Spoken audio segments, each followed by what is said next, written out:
Hello friends, అందరికీ నమస్తే. ఈరోజు మనం చామదుంప తోటకైతే వచ్చేసామన్నమాట. చూడండి ఎట్లా ఉందో చూపిస్తాను మీకు. మా మావయ్య పిండైతే జల్లుతున్నాడనమాట ఈరోజు. తోట అయితే బాగానే ఉందన్నమాట. 4 నెలలు అవుతుంది ఇది తోట అయితే వేసుకొని. ఇంకా 2 నెలల్లో అయితే దిగుబడి అయితే వస్తుందన్నమాట.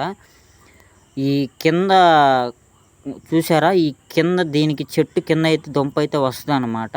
చెట్టు పైనైతే కాయదనమాట. చాలామంది అడిగారు కదా! చామ దుంపల తోట అని. ఇదే చామ దుంప తోట.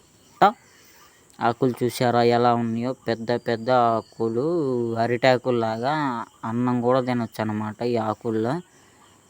తోట అయితే బాగానే ఉందనమాట. ఇంకా 2 నెలలు పడతది దిగుబడి రావటానికి. ఇది మోకాలు నొప్పులు ఉన్నోళ్ళు మాత్రం అస్సలు తినకూడదనమాట. ఎందుకంటే ఈ దుంపలు తింటే ఏంటంటే, మోకాలు నొప్పులు ఉన్నోళ్ళు తింటే వాతం అయితే చేస్తదనమాట. దుంపలు చూపిస్తాను చూడండి. ఇదిగోండి దుంపలు ఎలా ఉంటాయి. వీడియో నచ్చితే లైక్ చేయండి. మన ఛానల్ ఎవరైనా సబ్స్క్రైబ్ చేయకపోతే సబ్స్క్రైబ్ అయితే చేయండి.